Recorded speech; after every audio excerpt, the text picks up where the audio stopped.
लेकिन वो व्यक्ति जो महंगी महंगी 5-5 करोड़ की 10-10 करोड़ की गाड़ियों में घूमता है, जो आप जिसको आप ये कहते हैं कि वो नेता है हमारा, उस नेता को जिसको जनता के बीच में आने में डर लगता है, उसे नेता कैसे कह सकते हैं आप? वो नेता नहीं हो सकता।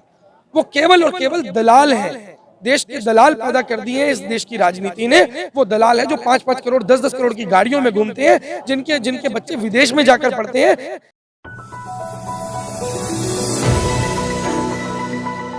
देश में आप कह रहे हैं विपक्ष के छापे पड़ रहे हैं, हम ऐसा मानते हैं कि देश के नेताओं के पास छापे पड़ रहे हैं और वो छापे पड़ने चाहिए। और केवल लालू जी के घर पे क्यों पड़ने चाहिए?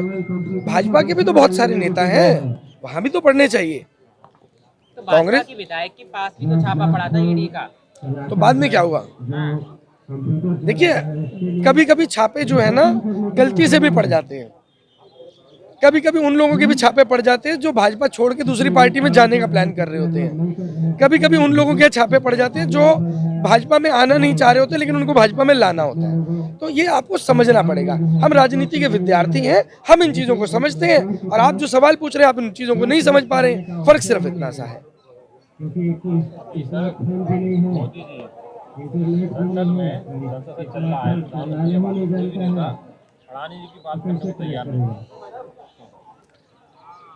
अदानी जी की बात कैसे करेंगे?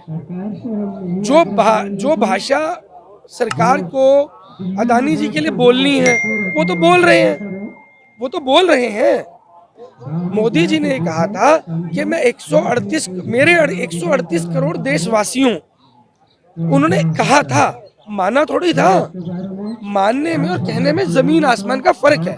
माना किसको था? अब आप कह रहे हैं अदानी के बारे में बात नहीं कर रहे, और आप कह रहे हो कि बात नहीं कर रहे। अरे भाई, वो बात कर रहे हैं, वो उनकी भाषा है जो हम समझ नहीं रहे। वो अदानी और अंबानी की बात कर रहे हैं, गलत क्या है उसमें? जो जिसके लिए हमने उनको चुना, उन्होंने बोला था कि मैं 138 करोड़ मेरे देशवासियों, लेकिन उन्होंने ये नहीं कहा था कि मैं मानता हूं कि 138 करोड़ देशवासी मेरे हैं। लेकिन वो मानते किसको है ये साबित हो रहा है। जैसे अब मैं बात करूं पिछली सरकारों की, उसमें भी यही होता रहा है, कांग्रेस के समय में भी यही होता रहा है, जब गठबंधन की सरकार की तब भी यही होता रहा है। तो ये जो नेता हैं ये अपनी भाषा बोलते हैं, और अपनी भाषा अपने लोगों के लिए बोलते हैं, जनता की भाषा नहीं बोलना चाहते। ऐसा नहीं कि इनको मालूम नहीं है जनता की भाषा के बारे में, इनको अच्छी तरह मालूम है। आज देश में कर्जा मुक्ति अभियान चल रहा है, 2.5 लाख आवेदन प्रधानमंत्री नरेंद्र मोदी जी के पास पहुंच चुके हैं, ऐसे व्यापारियों के जिनकी स्थिति सुसाइड तक पहुंच चुकी है। और ऐसे लोगों की आवाज सुनने के लिए तो समय नहीं है नेताओं के पास।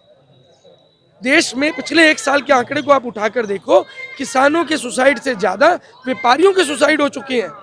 किसानों से देश त्रस्त था, आज जब व्यापारी सुसाइड कर रहा है तो व्यापारी के सुसाइड करने से देश के जो लोगों का रोजगार था वो भी छिन रहा है, और जो सरकार का टैक्स का कलेक्शन था वो भी कम होना शुरू हो गया। 2014 से जब से मोदी जी आए हैं जी, देश में विकास ही विकास हो रहा है।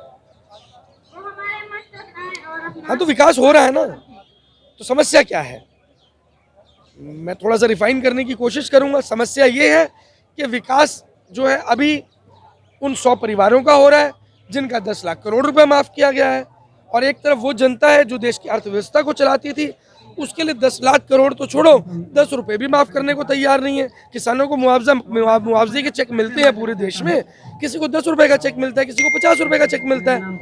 और बड़े व्यापारियों को जो 100 व्यापारियों का कर्जा माफ हुआ है, मैं आपको बता देना चाहता हूँ 10 लाख करोड़ रुपया, यानी कि 10 लाख लोगों का अगर 1 करोड़ रुपया माफ करेंगे तब जाकर ये 10 लाख करोड़ बनता है।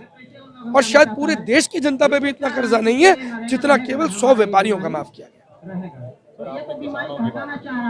जी, किसान लगातार लगभग 1.5 साल तक धरने पर है। अब किसानों और जवान दोनों ही सर धरने में बैठे। देखिए, ये देश का दुर्भाग्य है। बड़े दुख की बात है कि आज की तारीख के अंदर अन्न देने वाला और देश की सुरक्षा करने वाला दोनों ही लोग जो है वो धरने पर बैठने पर मजबूर हो गए हैं। लेकिन इसके लिए मैं केवल सरकार को दोष नहीं दूंगा। एक कहावत मैंने सुनी थी, मुझे नाम नहीं ध्यान आ रहा कि किसकी कहावत थी, लेकिन मैं बता देना चाहता हूँ। शायद अब्राहम लिंकन की थी कि जनता को नेता वैसे ही मिलते हैं जैसे जनता होती है। आज जनता स्वीकार कर ले कि हमें हिंदू मुस्लिम की लड़ाई नहीं लड़नी, हमें रोजगार की लड़ाई लड़नी है, हमें कर्जे से बाहर निकलने की लड़ाई लड़नी है, हमें भुखमरी को खत्म करने की लड़ाई लड़नी है, तो वैसे नेता मिलने शुरू हो जाएंगे। मोदी जी ने कब कहा था कि मैं रोजगार दूंगा? अरे भाई वो 2 करोड़ तो जुमला था, जैसे 15 लाख जुमला था। जुमला भी तो होता है ना, वो तो स्वीकार भी कर लिया, हमारे गृह मंत्री जी ने स्वीकार भी किया जुमला था। तो अब ये चाहते हैं कि हर चीज को स्वीकार करके बोले कि जुमला था। अब जनता को समझ जाना चाहिए वो जुमले थे। जैसे 138 मेरे 138 करोड़ देशवासियों, वो जुमला ही था, मानते नहीं है, कहते हैं। जैसा कि आपने कहा कि जनता को नेता वैसे में, तो आपके यहाँ नेता की क्या परिभाषा है? देखिए, नेता की परिभाषा की अगर हम बात करें, नेता वही होता है जो जन नेता होता है, जन प्रतिनिधि, जो जनता की बात को रखता है, जनता की बात को उठाता है, जनता के बीच में रहता है। लेकिन वो व्यक्ति जो महंगी महंगी 5-5 करोड़ की 10-10 करोड़ की गाड़ियों में घूमता है, जिसको आप ये कहते हैं कि वो नेता है हमारा, उस नेता को जिसको जनता के बीच में आने में डर लगता है, उसे नेता कैसे कह सकते हैं आप? वो नेता नहीं हो सकता। वो केवल और केवल दलाल हैं। देश के दलाल पैदा कर दिए हैं इस देश की राजनीति ने। वो दलाल है जो 5-5 करोड़ 10-10 करोड़ की गाड़ियों में घूमते हैं, जिनके बच्चे विदेश में जाकर पढ़ते हैं, जिनको यहाँ के दर्द का नहीं पता कि यहाँ गरीब का बच्चा कैसे सरकारी स्कूल में पढ़ता है।